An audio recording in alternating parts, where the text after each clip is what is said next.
ಯುಗಾವತಾರ ರಾಮಕೃಷ್ಣ ಪ್ರತಿಯೊಬ್ಬ ಆಧ್ಯಾತ್ಮಿಕ ಸಾಧಕನು ಓದಲೇಬೇಕಾದಂಥ ಗ್ರಂಥ ಅದು.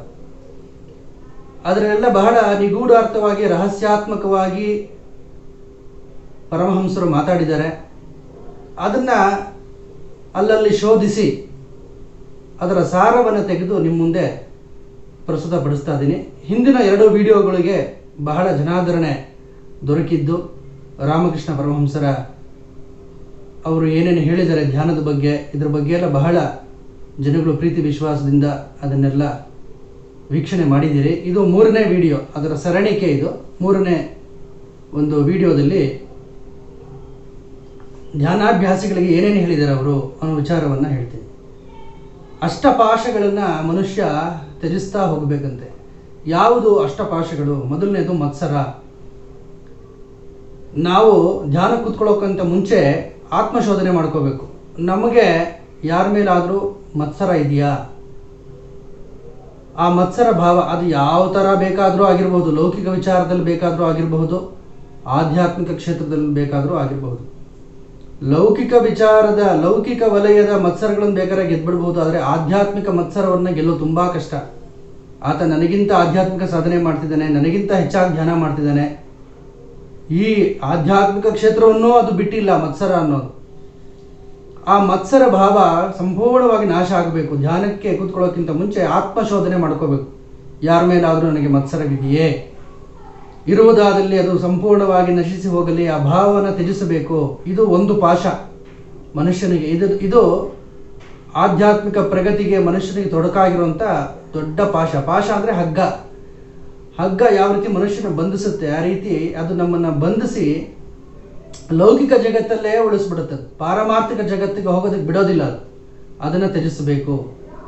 ಅನುಮಾನ, ಸಂಶಯ, ಗುರುವಿನ ಮೇಲೆ ಸಂಶಯ ಪಡೋದು, ಗುರು ಮಂತ್ರದ ಮೇಲೆ ಸಂಶಯ ಪಡೋದು. ನನ್ನ ಗುರುಗಳು ಹೇಳಿರೋದು ನಿಜಾನೋ ಸುಳ್ಳೋ, ಮೊದಲು ಅವರಿಗೆ ಭಗವಂತನ ಸಾಕ್ಷಾತ್ಕಾರ ಆಗಿದೆಯೋ ಇಲ್ವೋ, ಈ ರೀತಿ ಸಂಶಯ ಪಡೋರು ಇದ್ದಾರೆ ಅನೇಕ ಜನ. ನಾನು ಉಪಾಸನೆ ಮಾಡ್ತಿರೋ ದೇವರು, ಆ ದೇವರ ಮೇಲೂ ಸಂಶಯ ಪಡುವಂಥ ಜನಗಳಿದ್ದಾರೆ. ಎಲ್ಲ ವಿಧವಾದ ಸಂಶಯಗಳನ್ನು ತೊಡೆದು ಹಾಕಿದ ಮೇಲೆ ಆಗ ಆತನಿಗೆ ಜ್ಯೋತಿ ದರ್ಶನ ಆಗುತ್ತೆ. ಆ ಸಂಶಯ ಅನ್ನೋದು ಇನ್ನೂ ಒಂದು ದೊಡ್ಡ ಪಾಶ. ಆ ಪಾಶವನ್ನು ತ್ಯಜಿಸು. ಧ್ಯಾನದಲ್ಲಿ ಕೂತ್ಕೊಂಡಾಗ ಮನುಷ್ಯನಿಗೆ ಈ ಕಾಡದೇ ಸಂಶಯ. ನನ್ನ ಮಾರ್ಗ ಸರಿಯಾಗಿದೆಯಾ? ನಾನು ಧ್ಯಾನ ಮಾಡ್ತಿದ್ದೀನಲ್ಲ, ಇದು ಸರಿಯಾಗಿದೆಯಾ? ಈ ಮಂತ್ರ ಸರಿಯಾಗಿದೆಯಾ? ಭಗವಂತನಲ್ಲಿ ಶರಣಾಗತನಾಗಿ ನಾನು ಯಾವ ಮಾರ್ಗದಲ್ಲಿ ಹೋಗ್ತಿದ್ದೀನೋ ಈ ಮಾರ್ಗದಲ್ಲಿ ಭಗವಂತ ನೀನನ್ನು ಕರುಣಿಸುವಂಥ ವ್ಯಾಕುಲವಾಗಿ ಪ್ರಾರ್ಥನೆ ಮಾಡಿದ್ರೆ ಆ ಮಾರ್ಗದಲ್ಲಿ ಭಗವಂತ ಖಂಡಿತವಾಗಿ ಅನುಗ್ರಹ ಮಾಡ್ತಾನೆ. ಆ ಸಂಶಯವನ್ನು ತ್ಯಜಿಸು. ಸಂಶಯಾತ್ಮ ವಿನಶ್ಯತಿ ಅಂತ ಭಗವದ್ಗೀತೆ ಕೃಷ್ಣ ಹೇಳಿದಾಗೆ ಆ ಸಂಶಯ ಅನ್ನೋದು 2ನೇ ಪಾಶ. ಅದನ್ನು ತ್ಯಜಿಸು. ಭಯ, ಭಗವಂತನನ್ನ ನಾವು ಭಯದಿಂದ ಖಂಡಿತವಾಗೂ ಪೂಜೆ ಮಾಡಬಾರ್ದು.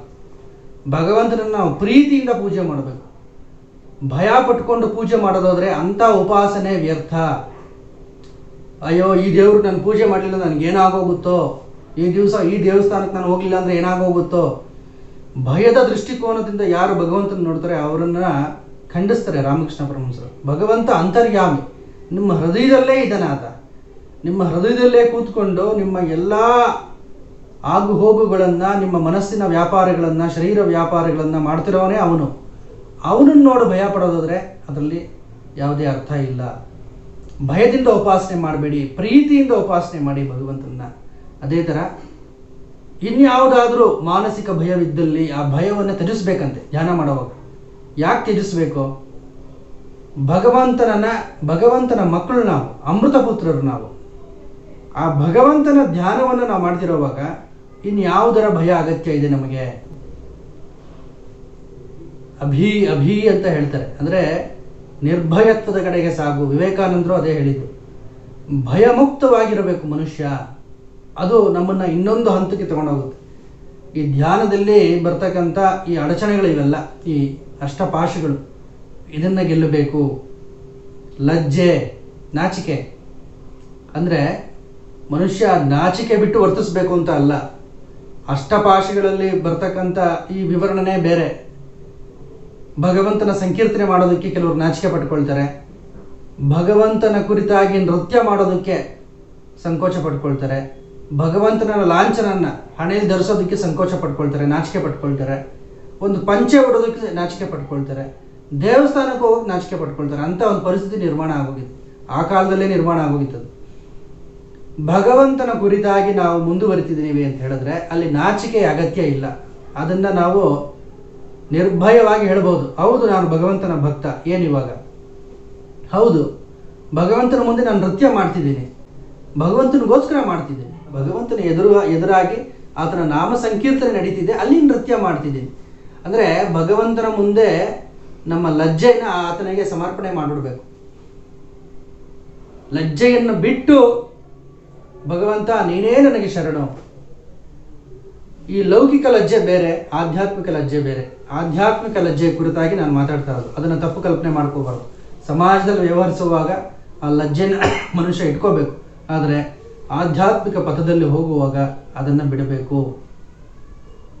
ಅದರ ಬಗ್ಗೆ ಅತೀವ ಕಾಳಜಿ ವಹಿಸೋದು, ಇದನ್ನೆಲ್ಲ ಮಾಡಬಾರದು.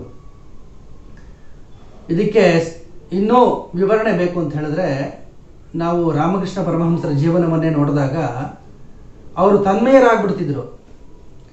ಭಗವಂತನ ಒಂದು ಧ್ಯಾನದಲ್ಲಿ, ಸಂಕೀರ್ತನೆಯಲ್ಲಿ ಅವರ ಮೈಮೇಲಿನ ಉಡುಪುಗಳ ಬಗ್ಗೆ ಆಗಲಿ, ಇನ್ನೊಂದು ಕಡೆ ಆಗಲಿ ಅವರ ಗಮನವೇ ಇರ್ತಿರಲಿಲ್ಲ.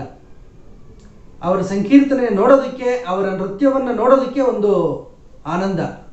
ಭಾವ ಸಮಾಧಿನಲ್ಲಿ ತನ್ಮಯರಾಗಿ ಆ ಭಗವದ್ಭಾವದಲ್ಲಿ ಲೀನವಾಗಿ ಅಷ್ಟು ಅದರಲ್ಲಿ ಅವರ ಆನಂದವನ್ನು ಅನುಭವಿಸ್ತಾ ಆ ನೃತ್ಯವನ್ನು ಮಾಡೋರಂತೆ ಅವರು ಪರಮಹಂಸರು. ಯಾರೋ ನನ್ನ ನೋಡ್ತಾ ಇದ್ದಾರೆ, ಯಾರೋ ನನ್ನ ಗಮನಿಸ್ತಿದ್ದಾರೆ, ಆ ಒಂದು ಬಾಹ್ಯ ಜ್ಞಾನವೇ ಇಲ್ಲದೆ ತನ್ಮಯರಾಗ್ಬಿಡ್ತಿದ್ರಂತೆ. ಆ ಲಜ್ಜೆಯನ್ನು ಬಿಡಬೇಕು.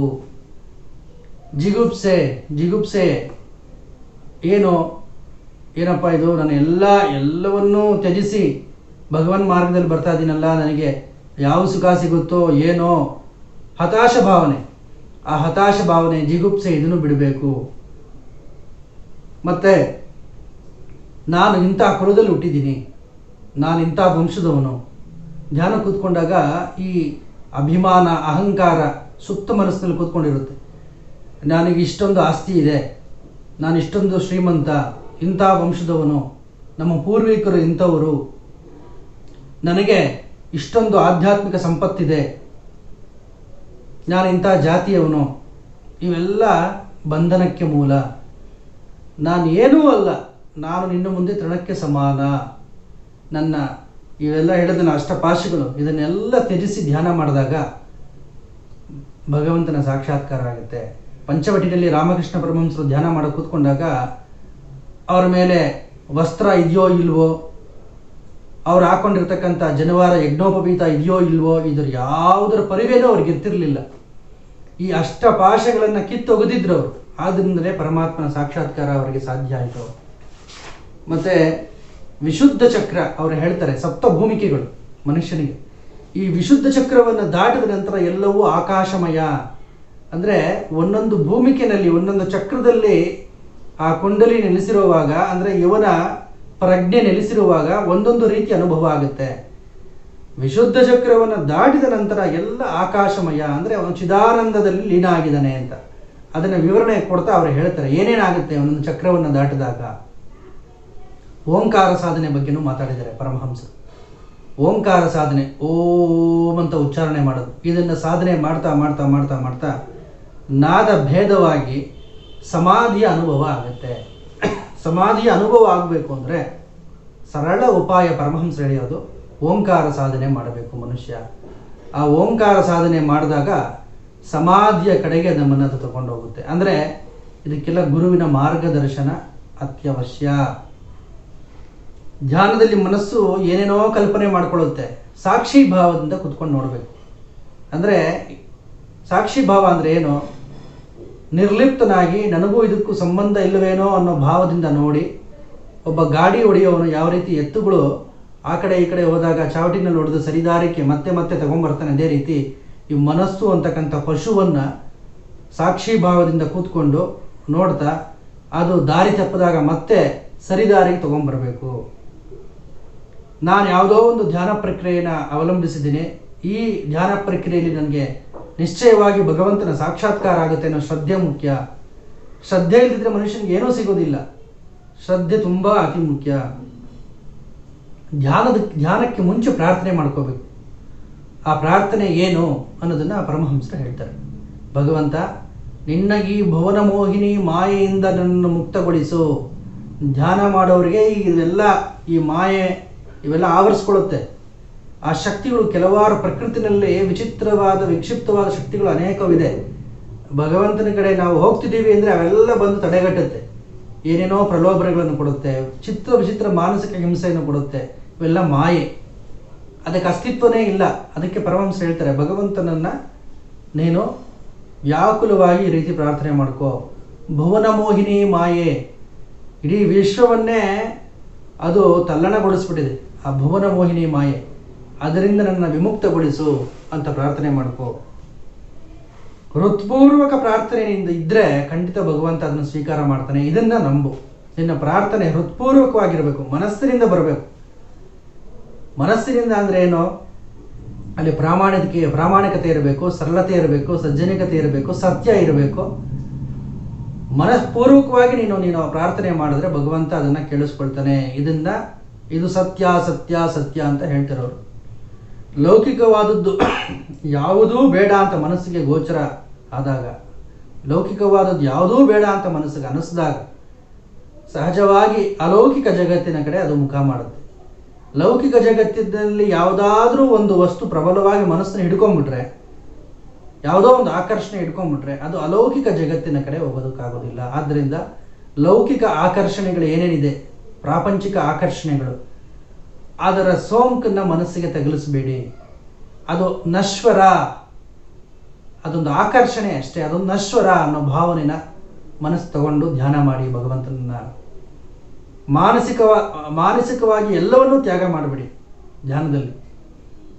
ಧ್ಯಾನದಲ್ಲಿ ಕುಳಿತಿರುವಷ್ಟು ಹೊತ್ತು ನಾವು ಮಾನಸಿಕವಾಗಿ ಎಲ್ಲವನ್ನೂ ತ್ಯಾಗ ಮಾಡಿದ್ರೆ ಧ್ಯಾನದಿಂದ ಎಚ್ಚೆತ್ತ ಮೇಲೂ ಅದನ್ನು ತ್ಯಾಗ ಮಾಡುವಂಥ ಸಾಮರ್ಥ್ಯ ಮನಸ್ಸಿಗೆ ಬರುತ್ತೆ. ಧ್ಯಾನದ ಉದ್ದೇಶನೇ ಅದು. ಧ್ಯಾನ ಮಾಡುವಾಗ ನಾವೆಲ್ಲವನ್ನೂ ತ್ಯಾಗ ಮಾಡಿರ್ತೀವಿ, ಪ್ರಾಪಂಚಿಕ ಆಕರ್ಷಣೆಗಳೆಲ್ಲವನ್ನೂ ತ್ಯಾಗ ಮಾಡಿರ್ತೀವಿ. ಅಷ್ಟು ಹೊತ್ತಾದರೂ ಮನಸ್ಸು ಆನಂದದಲ್ಲಿ ರಮಿಸಲಿ ಅಂತ ಎಚ್ಚೆತ್ತ ಮೇಲೂ ಅದನ್ನು ತ್ಯಾಗ ಮಾಡುವಂಥ ಒಂದು ಸಾಮರ್ಥ್ಯ ಮನಸ್ಸಿಗೆ ಬರುತ್ತೆ. ಇದನ್ನು ಪರಮಹಂಸರು ಹೇಳ್ತಾರೆ.